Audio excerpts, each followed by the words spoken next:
José, Padre amoroso de mi Señor Jesús, Dios te exalta por ser su siervo más humilde. San José, la Iglesia aclama tu divina protección. Ven y llévanos a su reino de amor. José, hijo de David, justo y fiel esposo de la Virgen María, Dios te eligió para ser su custodio. Mejores brazos no encontró el Señor. San José, Padre amoroso de mi Señor Jesús, Dios te exalta por ser su siervo más humilde. San José, la Iglesia aclama tu divina protección. Ven y llévanos a su reino de amor. Tu ejemplo fuerte de un gran amor a Dios, paciente y noble, prudente y casto Señor, Dios en ti virtudes derrochó. San José, Padre amoroso de mi Señor Jesús, Dios te exalta por ser su siervo.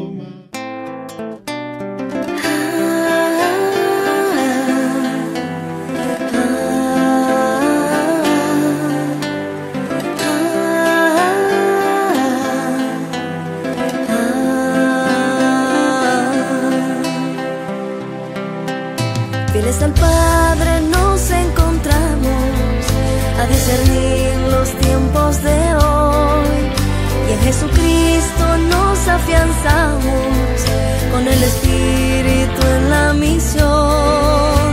50 años peregrinando van las ovejas tras su pastor, su voz profética resonando, es necesaria la conversión. En torno a Cristo nos encontramos, tiempo de gracia desde el altar. No nos detienen fuerzas humanas para este sínodo celebrar. El Señor, dueño de la historia, esposo, amante de su iglesia, continúa Él escribiendo una historia de amor en beneficio de los suyos. Nos centramos en modo especial en esta historia de amor que llevamos de 50 años de existencia como una identidad propia dentro de la catolicidad. Quiero, en esta celebración de nuestro presbiterio, de los 50 años de fundada la diócesis, esta es la fotografía que quedará para la historia, este momento humano que será prolongado en los anales de las crónicas de esta diócesis. Por lo tanto, este momento para nosotros es de capital importancia. Estamos celebrando el año de la fe. Y naturalmente, al hablar de la fe, nos centramos en la enseñanza del sucesor de Pedro, y al decir Pedro, en la catolicidad. Y con Pedro, y bajo Pedro, y en obediencia a Pedro, nosotros leemos los textos sagrados y revisamos en el amor la obra del Espíritu en nuestra querida iglesia. He preparado para la televisión local de Estelí una serie de reflexiones sobre la figura de Pedro. y hoy quiero hacerles partícipes de una de ellas. Y centrándome en la última palabra que sobre el discípulo amado aparece en el cuarto evangelio de las 5 intervenciones que se habla del discípulo amado y que está en por boca de Pedro, es quien alude al discípulo amado. Ya saben ustedes quién era San Pedro, un hombre ardoroso, entregado, pero débil, que tenía sus propias concepciones sobre Jesús y que al final terminó diciendo: no conozco a ese hombre. Y como un cobarde, así muchos lo señalan, yo creo que no era cobarde, estaba confundido. A Pedro se me ocurrió preguntarle: ¿y Juan? Pedro, ¿qué piensas de Juan? ¿No te has sentido inferior a él, a Juan, el discípulo amado? Él, que era el discípulo amado, el que en vez de negarlo, como tú le hiciste, Pedro, perdona que te lo diga, lo siguió hasta el pie de la cruz y recibió en custodia a la Virgen. Él, que en el lago de Tiberíades, después de la resurrección, lo reconoció en primer lugar. Pedro, ¿te preguntaste alguna vez por qué me eligió a mí el Señor Jesús como fundamento de su iglesia y no al discípulo amado? Él que estaba tan cerca de ti, recuerdas, Pedro, en la última cena. ¿No crees tú, Pedro, que será mejor que tú también en esto? Pregunta bastante osada, dura, dirigida a San Pedro. Y les sigo preguntando: ¿no te has preguntado, Pedro, cómo podré guiar a quien parece ser mejor que yo? Mientras Jesús te confirmaba como cabeza de la iglesia y Juan los seguía a poca distancia, ¿recuerdas cuando te volviste y le preguntaste al Señor: ¿y este qué? ¿No has pensado al mirarlo que tal vez podía Juan sentirse ofendido? ¿Y si un día Pedro te lo llegaba a echar en cara? Son las preguntas que uno muchas veces propone al texto cuando el texto da pie a hacérselas. Muchas preguntas. Y naturalmente fruto de muchas reflexiones. Y he querido traérselas aquí en esta mañana tan significativa para nuestra iglesia local, para decírmelas a mí mismo como responsable, que sin yo soñarlo en mi vida me tocó estar aquí ahora a la cabeza. Los convido pues a ustedes, mis hermanos presbíteros, y a ustedes, fieles cristianos laicos, a detenernos en las últimas palabras del capítulo 21 del Evangelio de Juan. Sabemos muy bien, los que van en pequeñas comunidades creciendo en el conocimiento de estas cartas de amor, que se trata de un apéndice eclesial y que por esta razón versa sobre la comunidad. Si todo el Evangelio nos habla a nosotros, este capítulo en particular, escrito teniendo presente la situación de la iglesia a finales del siglo I, situación difícil de persecución, de confusión, después de la resurrección de Jesús, pues ciertamente nos habla de las cosas nuestras. Quisiera evocar en primer lugar, aunque sea brevemente, la figura del discípulo que Jesús amaba. Una vez estas reflexiones surgieron de una inquietud de un seminarista que me preguntó: ¿y Juan? Explicando estos textos.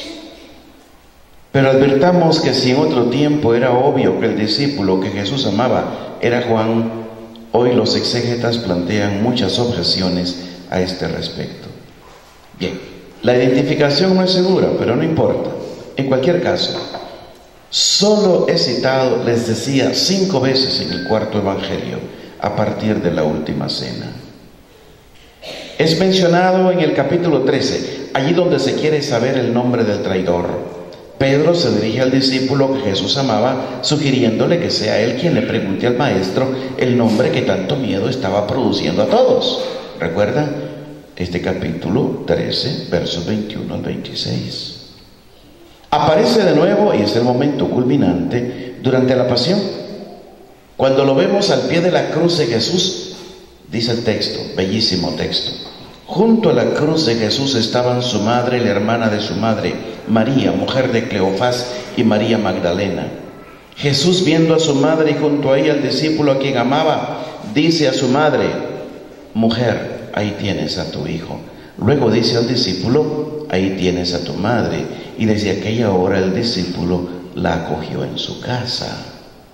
Capítulo 19, versos 25 al 27. Solo les convido que se fijen rápidamente en el verso 25. El discípulo inexplicablemente no es mencionado, parece que no esté, solo aparece después. Jesús está en la cruz y fija su mirada en su mamá, viendo a su madre. A la que está en primer plano es la mamá, y junto a ella al discípulo a quien amaba. La mirada es para la mamá. Esto me llamó mucho la atención una vez cuando se lee y se relee. Cuántas veces uno pasa de noche entre muchas cosas, y en una segunda, tercera lectura afloran otros aspectos que uno no había visto. Me llama la atención además el hecho de que es sobre todo a la madre a quien le es encomendado el hijo. Lo más normal que esperaríamos es, él está agonizando, su madre está ahí, preocupado por su madre, está viendo al discípulo amado y le confía a su mamá: cuida a mi madre. Pero no, fíjense que es aquí al revés. Aquí es al revés, y este es un gran misterio. Esperaríamos, insisto, que tal vez Jesús dijera: hijo, ahí tienes a tu madre, cuida de ella y deja que ella cuide de ti. Pero él dice lo contrario: confía el discípulo a la madre, como si fuera el discípulo quien necesita atenciones. Y justamente los santos padres han leído en esto la custodia de cada uno de nosotros. El crucificado confía a sus amados, a la mamá, a María. Por eso quisimos venir aquí, en ese santuario, a nuestra Madre Santísima, entregándonos una vez más a ella.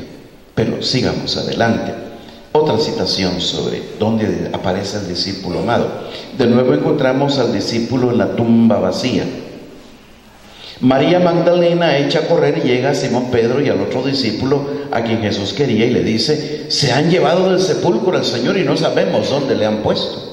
Salieron Pedro y el otro discípulo y se encaminaron al sepulcro. Corrían los dos juntos, pero el otro discípulo corrió más delante, más rápido que Pedro, y llegó primero al sepulcro. Se inclinó y vio los lienzos en el suelo, pero no entró.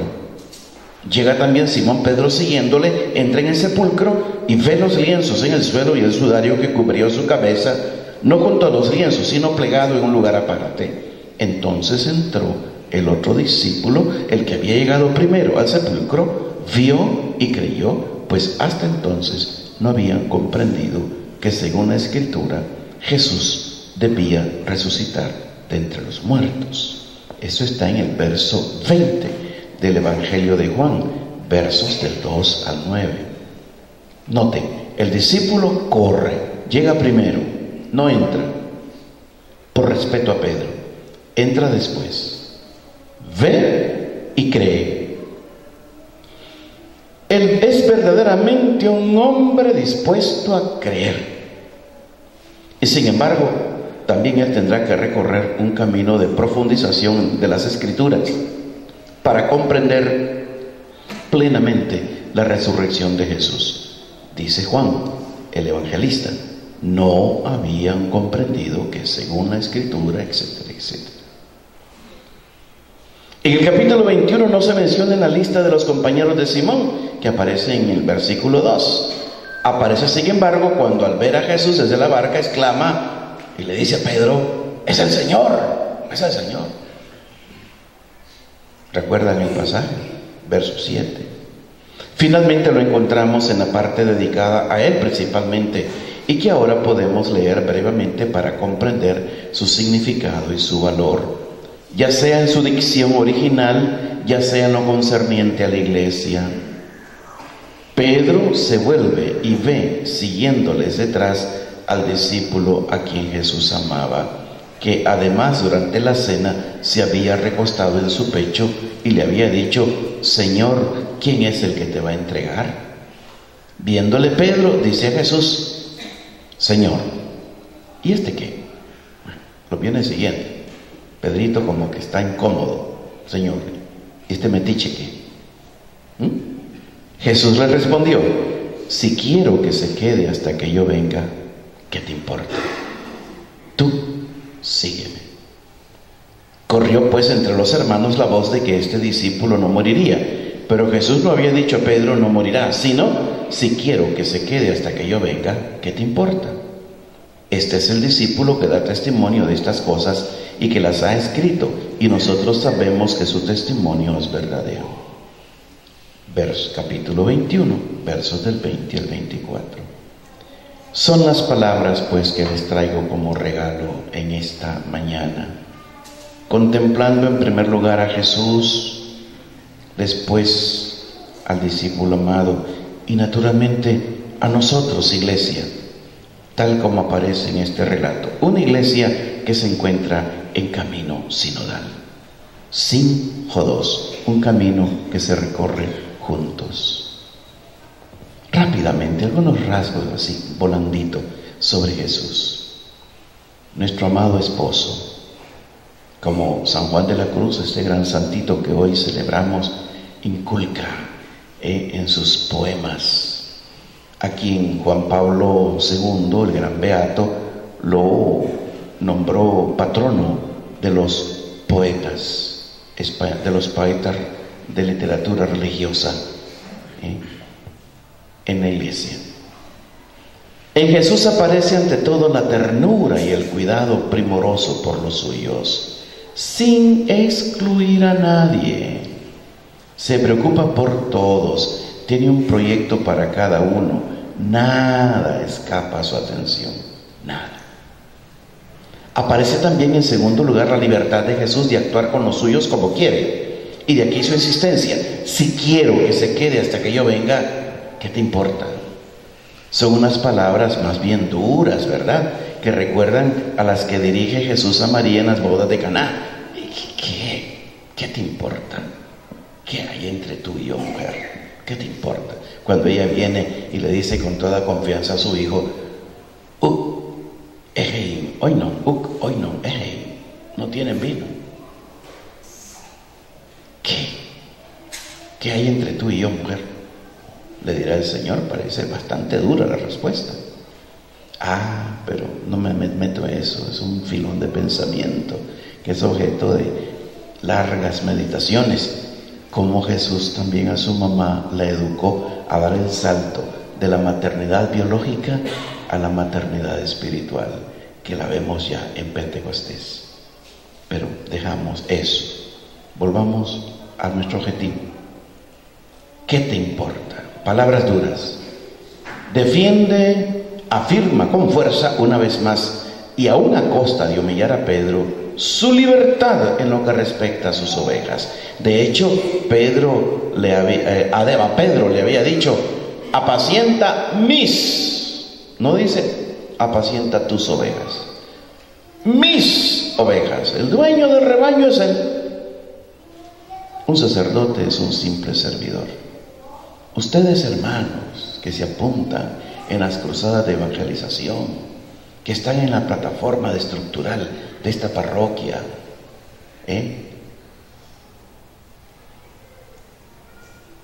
qué delicia tenerla con que Jesús nos tenga la confianza de confiarnos unos hermanos en la pequeña comunidad, de pastorearlos.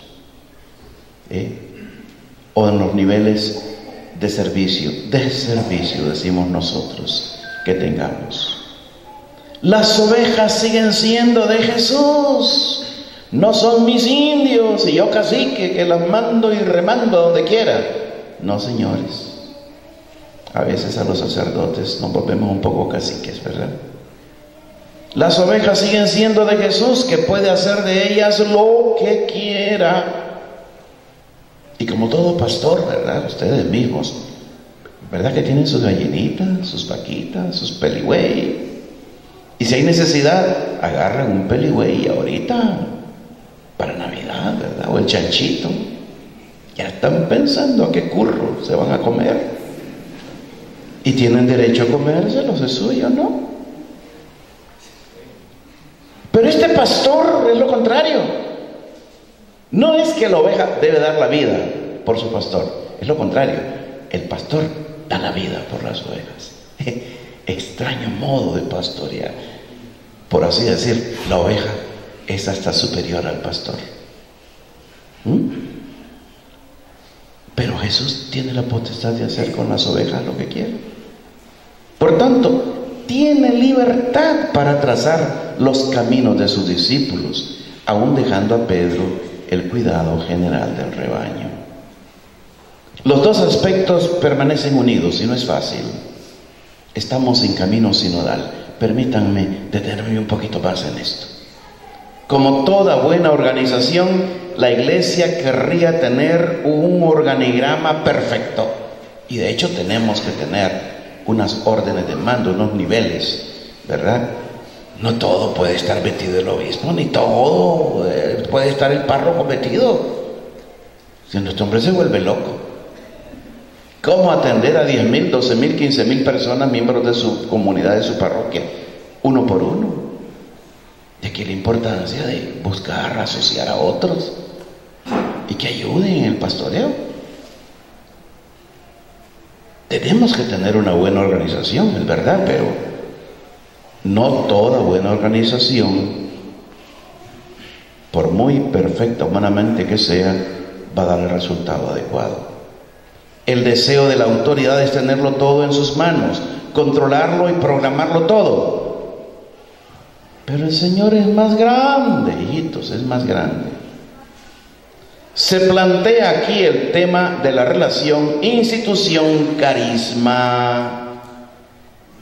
Muchos de los temas que se vienen tratando en los círculos presinodales o sinodales, después se va recogiendo todo esto para las asambleas.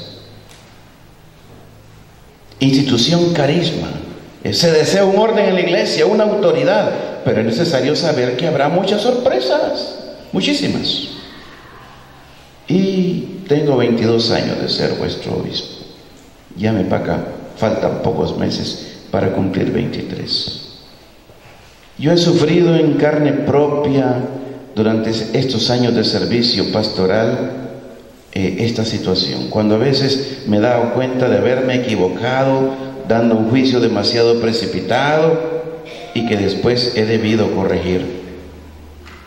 O escuchar juicios demasiado precipitados sobre personas y que después las cosas no son así como se me le han dibujado.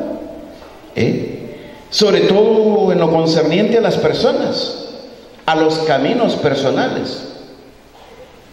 Un ejemplo típico, que donde no hay en verdad orden, estos se vuelve un desorden y se admiten al estado sacerdotal a chavalos indignos que no están preparados. Es la gran pregunta que hace el obispo previo a ordenar a alguien. ¿Sabe si es digno? Dentro de poco, mañana, va a resonar esa pregunta allá en Somoto, en la ordenación de un joven, y a los 8 días de otro joven, o un diácono permanente. ¿Sabe si es digno? Yo como obispo tengo la obligación de seguir personalmente a estos candidatos. Y uno a veces encuentra cosas que no le parecen válidas. Y por el beneficio de la duda deja correr un poco, deja correr. Y después uno descubre que hay un gran tesoro en esa persona, que se viene desarrollando positivamente, aunque no entraban en los cánones oficiales de estilo de vida. Chavalos un poco díscolos, desordenados, impuntuales, no midiendo consecuencias de sus palabras, todo como un adolescente, ¿verdad? Y uno dice, chaval, este chavalo, no lo siento con peso específico. Les pongo otro ejemplo que ha servido para mí de mucha reflexión como salesiano que soy, o que era, porque ahora pues soy diocesano al servicio de esta diócesis, pero la impronta recibida, la historia, uno lo marca. En el mundo, ¿saben ustedes que el fundador de los salesianos fue San Juan Bosco?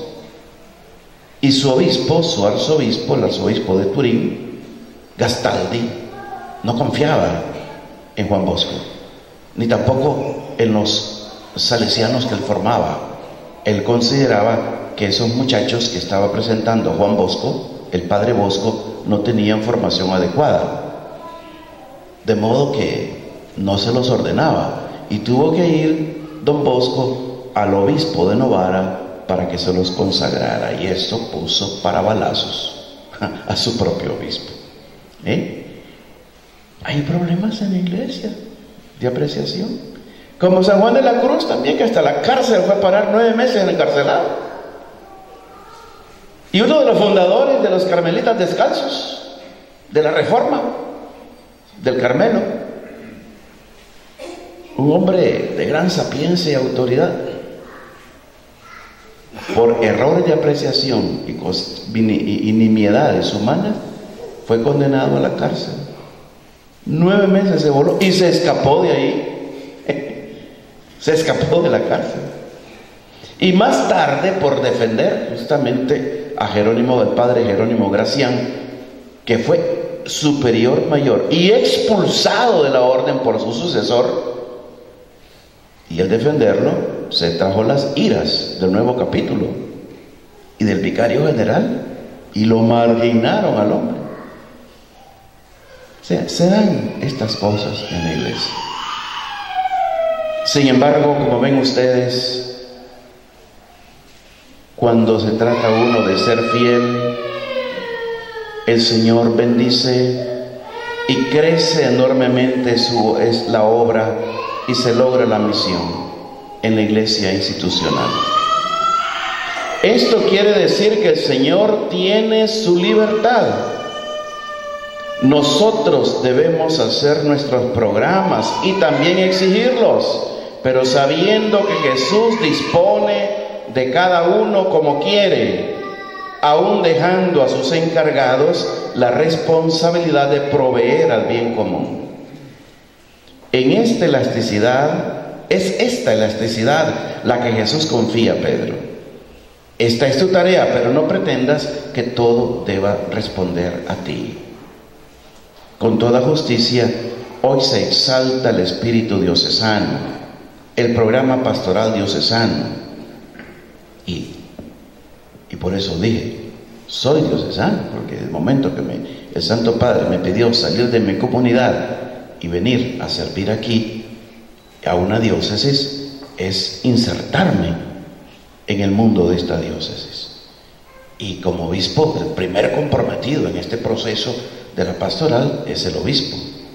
Sin embargo, un obispo también debe saber que no solo es diocesano cuanto se produce en los despachos de la curia, en las parroquias, sino todo lo que surge y que él aprueba y reconoce como evangélico.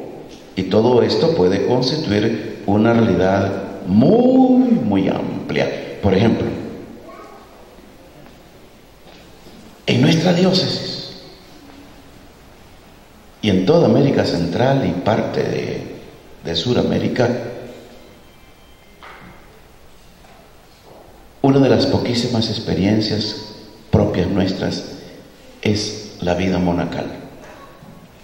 Y han surgido 2 monasterios, uno bien, pero muchos bemoles, quedó reducido, y otro que viene para arriba. Algunos me dicen, ¿y por qué usted mejor no reúne uno solo? Los carismas son diversos. No puedo refundir, lo siento. Están surgiendo 3 fundaciones de religiosas. Algunas se les ve garra, otras un poquito anémicas, ahí se va viendo. ¿Y por qué fundar si ya están ciertas cosas fundadas? ¿Y quién soy yo para amarrar al espíritu? Van surgiendo, en un principio aquí en la diócesis nos cerramos bastante a los movimientos. Pero a medida que se va madurando en el proceso de la pastoral, uno redescubre la importancia del movimiento, siempre pues que esté bajo la guía del párroco, porque no podemos a cualquier hijo de vecino que se le ocurre fundar la asociación de las damas de la lámpara del Santísimo, ¿verdad?, darle cabida a cualquier chifladura. La iglesia vive de esta amplitud, sobre todo la iglesia local. Mientras una orden religiosa representa una línea espiritual concreta y con todo derecho excluye a aquellos que no la comparten, la iglesia local, aún teniendo una espiritualidad propia que procede de su historia, oigan, de aquí la importancia en el sínodo de estudiar la vida de los grandes hombres que han hecho brillar esta diócesis. Un Monseñor Nicolás Antonio Madrigal en estas tierras, un Monseñor Ernesto Gutiérrez, un Emilio Chavarría, que tal vez ustedes primera vez que oigan mencionar, un Filimón Herrera y tantos otros grandes sacerdotes que han forjado la historia de esta diócesis. Tanta gente que ha muerto en santidad, personajes ilustres y excepcionales o también sencillas, y por eso empapadas de evangelio. Todo esto marca nuestra propia espiritualidad, y esta espiritualidad tiene, no obstante, una gran capacidad de acogida y transmisión. Un sínodo está llamado a recoger todo esto, a recogerlo. Por tanto, la historia de la iglesia se desarrolla en esta dialéctica, donde el Señor nos enseña a ser humildes y modestos, atentos a las realidades que nos han sido asignadas y a la vez sin hacerse el amo de las personas encomendadas a nosotros, como ya recomendaba Pedro. Esta enseñanza me parece fundamental y nos es confiada casi como un testamento en la última página del 4º Evangelio. La posibilidad de Jesús de actuar según su voluntad y de suscitar carismas, seguidores y caminos espirituales inéditos. Quisiera por último advertir la insistencia de Jesús en el hasta que vuelva. Si yo quiero que se quede hasta que yo vuelva, ¿a ti qué? Hasta que vuelva. Por tanto, una de sus últimas palabras en el Evangelio de Juan concierne a su retorno, y esto subraya una vez más la importancia, como hemos tratado de profundizar, la importancia de tener los ojos puestos en esta venida del Señor, que al viento nos hace centrarnos en ello. Bien, jefes de pequeñas comunidades o miembros de pequeñas comunidades, qué tristeza encontrarse uno cuando llegan las elecciones, que ahí cayó todo, y gente que le vale su nombre cristiano con tal de que la ideología se imponga a troche y a moche, y se elijan personas en contra del mismo proceso electoral. Ustedes saben de qué hablo. No podemos, hijitos, seguir así. No podemos. O somos o no somos, ¿verdad? No podemos servir a Dios y al dinero. Pero sigamos. Ya hemos dicho que no sabemos muy bien quién era el discípulo amado. ¿Es Juan o no? Ya les dije que los exégetas tienen argumentos en pro y en contra. No voy a entrar en esta querella. Para mí es en cualquier caso un símbolo muy claro, puesto que mientras Pedro trabaja, se preocupa y se afana, del discípulo amado no se dice que haga algo. Más aún, es encomendado a Nuestra Señora, como si todavía estuviera necesitado de atenciones. En el fondo es como Lázaro.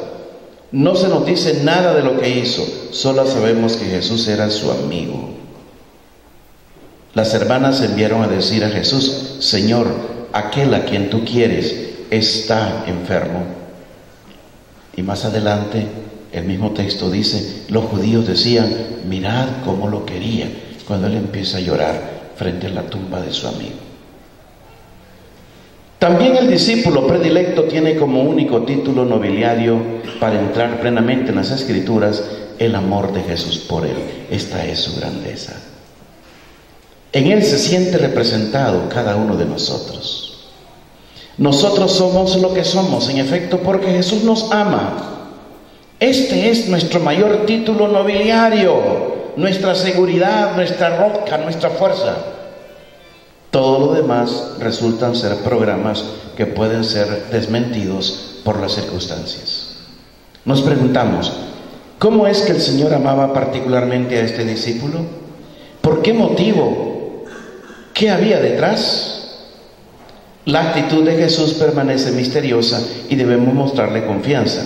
Es en cualquier caso cierto que estamos ante un personaje presentado no por su cualificación humana o sobrenatural, sino por otra cualificación fundamental que supone el ser amado por Jesús. Esto constituye el significado de su vida. Es el amado, como lo es cada uno de nosotros sin méritos propios. Naturalmente, siendo el amado por el Maestro, representa la libertad con la que Jesús obra en cada uno. Al contemplar la figura de Juan, somos llamados a recordar el hecho de que la institución no puede y no debe preocuparse de todo. Esto vale para un párroco, para ustedes, mis buenos hermanos, a quienes se les confió oficialmente el pastoreo de un grupo de hermanos. No debe preocuparse de todo el párroco, sino elegir prioridades fundamentales y dejar que el resto lo haga el Señor, lo hagan quizá mejor que el párroco otros, impulsados por el Espíritu de Dios. Y naturalmente esto que estoy diciendo para un hermano párroco me lo aplico a mí mismo. Vale para nosotros los obispos, vale también para el Santo Padre. Ciertamente en el curso de los siglos y sobre todo con la aceleración de los últimos decenios, con este mundo tejido en red y cualquier punto de este planeta puede venir a ser el centro focal del planeta, se ha impuesto sobre la figura del obispo, del papa, del mismo párroco, una cantidad excesiva de compromisos y deberes que pueden también aplastar a una persona, porque el ambiente presiona. Muchos insisten en sus peticiones y demandas. Considero pues que un papa, un obispo, un sacerdote deben concentrarse ante todo en lo esencial, sin pensar en controlarlo todo. Sería como pretender hacerse el amo de todo, un delirio de omnipotencia. No, las cosas son mucho más complejas, más ricas, más vitales, más humanas. También esta importante verdad nos es enseñada por la figura del discípulo predilecto. Por último, señalamos que se le concede una gran intuición de la fe que Pedro mismo utiliza. El discípulo a quien Jesús amaba dice entonces a Pedro: es el Señor. Cuando Simón Pedro oyó decir es el Señor, se puso el vestido, pues estaba desnudo, y se lanzó al mar. Juan 21:7.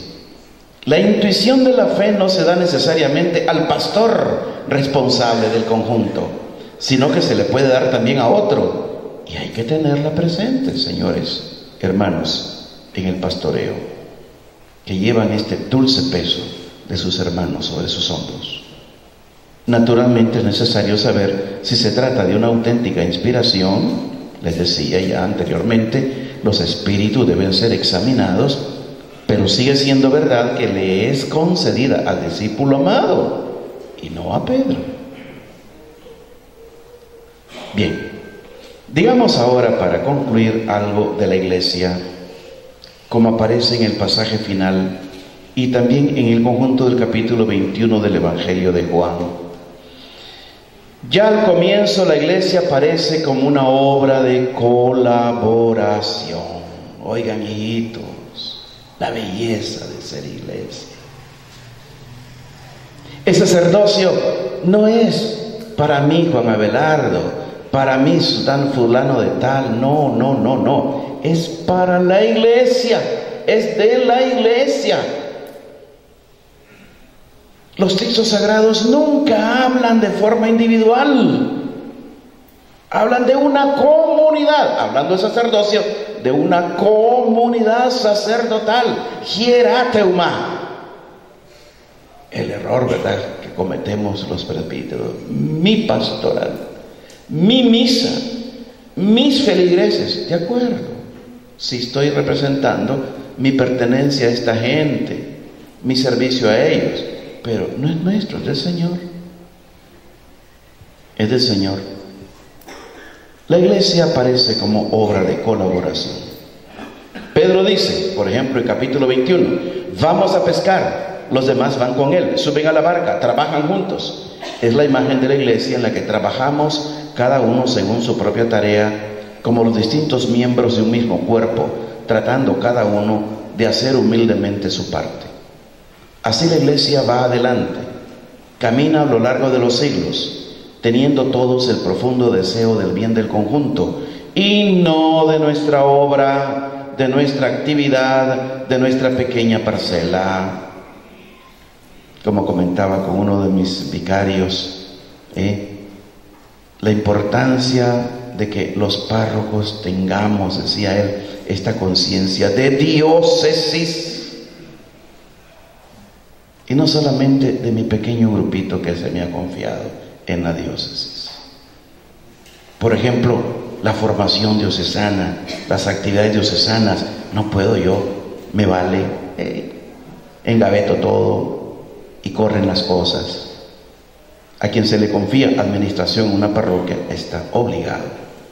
Si todos los miembros de un presbiterio, cuanto más quien lleva oficialmente la administración. Esto es verdaderamente fundamental. Sucede siempre en la historia que cuando nacen nuevos movimientos, en su entusiasmo se creen que son la iglesia entera y confunden la acción por la iglesia con la acción por el grupo, por el movimiento. Igual que ciertos gobiernos, ¿verdad?, que hablan de pueblo, pero el pueblo es su partido y son ellos los beneficiados, los demás no son pueblo en el fondo. Igualito nos sucede hartas veces dentro de la iglesia. Es necesario, en cambio, distinguir. Existe el compromiso por el bien del movimiento y también por el bien de la iglesia, que puede también prescindir del primero y requerir ir más allá, incluso sin ocuparse demasiado de él, del movimiento. No podemos reducir la pastoral de una parroquia a las actividades de un movimiento, ¿verdad? Que si carismáticos, que si catecúmenos, que si cursillistas, que si... no sé. El párroco es el que debe saber manejar estas cosas y en primer lugar pensar en todo el bien de la comunidad, no de un grupo dentro de la comunidad. El presbítero, sobre todo el diocesano, el párroco, me lo digo a mi obispo, son aquellos que tienen la mirada de conjunto, que no se dejan capturar por una línea, por un movimiento, por una espiritualidad, aunque quizás les ayude a crecer en oración, porque el bien de la iglesia es superior a todo.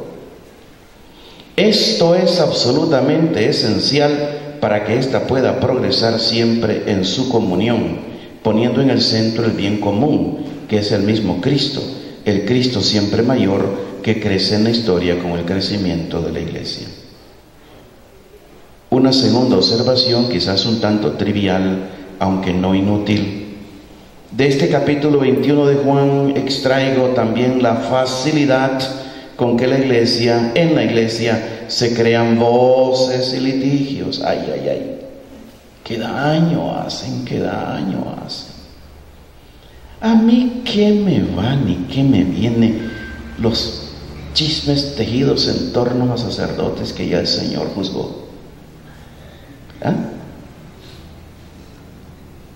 Si hablo de la historia, es de la obra positiva, constructiva que tuvieron estos hombres. Algunos se destacaron más que otros, y en esto debo centrarme. Alguna vez nos preocupamos mucho de los chismes, sin considerar que desde el principio circulaban voces con las que era tergiversada la realidad. ¿Por qué Nerón se atrevió a acusar a los cristianos de que ellos fueron los que le pegaron fuego a Roma, siendo el mismo sinvergüenza que mandó a quemar los barrios pobres de Roma? Por los chismes, y ahí se fundó en él. Que en el mundo pagano decía, esa gente es necrófila, matan a un niño y se lo comen la carne, dice que comulgan, y en tantos chismes que inventaban. Pues se hablaba de comer la carne, beber la sangre, y no entendían eso de Cristo.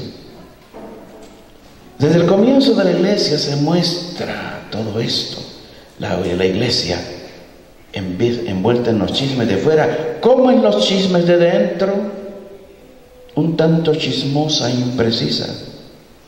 Y más a menudo lo son los grandes medios de comunicación, que refieren grosso modo las noticias, equivocándose tal vez en las esenciales. Corrió pues entre los hermanos la voz.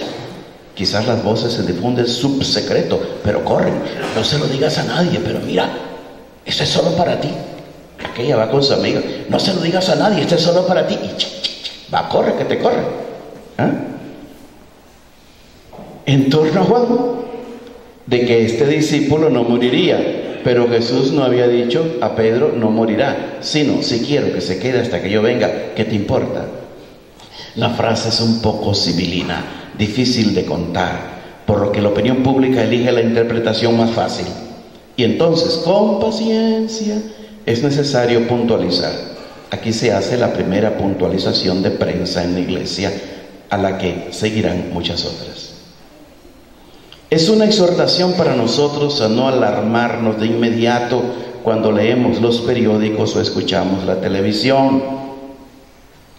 Ante todo es necesario buscar la objetividad de los hechos, preguntándose, ¿de verdad se dijo así? ¿Se trata de una cita exacta? Es un aspecto que a menudo no se tiene en cuenta, dejando que todo lo que dicen los medios de comunicación se convierta de inmediato en una certeza y por lo tanto en una gran noticia verdadera. Un espíritu objetivo es absolutamente necesario, dado que las habladurías circulan en todos los grupos y también en la iglesia se verifica, por desgracia, un inevitable cúmulo de informaciones. Es necesario siempre ir a la fuente y buscar el punto de partida. ¿Y cuántos chismes la prensa mundial no ha inventado contra el Papa actual? Que era nazi, que era de estos del partido nazi y que estuvo en el ejército nazista y que ahora es el hombre que se viste más elegantemente en todo el mundo, solo ropa de marca. Me imagino que ustedes lo escuchan por la televisión. Recuerdo a mi profesor de teología fundamental que explicaba que lo que cualifica una obra científica es el hecho de que se remonta a las fuentes, adit fontes. Nosotros, bien es verdad, no debemos hacer necesariamente una obra científica, pero tenemos el deber de cumplir con esta honestidad que sabe contar los hechos solo después de haberlos contrastado. Y en esto hay muchas carencias, mucha pereza, en verdad, de escuchar más. Por lo tanto, no es una casualidad que el Espíritu haya hecho introducir en el Evangelio también esta pequeña anotación que podría parecer casi un chisme, pero que en realidad es verdaderamente significativa. Sobre el texto evangélico que hoy les he traído como regalo, podemos detenerlos ampliamente, pero no quiero ya abusar. Contemplemos a Jesús mientras damos gracias por el don de la fe en estos 50 años de caminar como diócesis. Contemplemos la figura del discípulo amado. Ahí está nuestra imagen, la imagen de la iglesia que se nos presenta. Dejémonos conducir en este camino sinodal, dejémonos conducir en nuestro camino de obediencia y de libertad.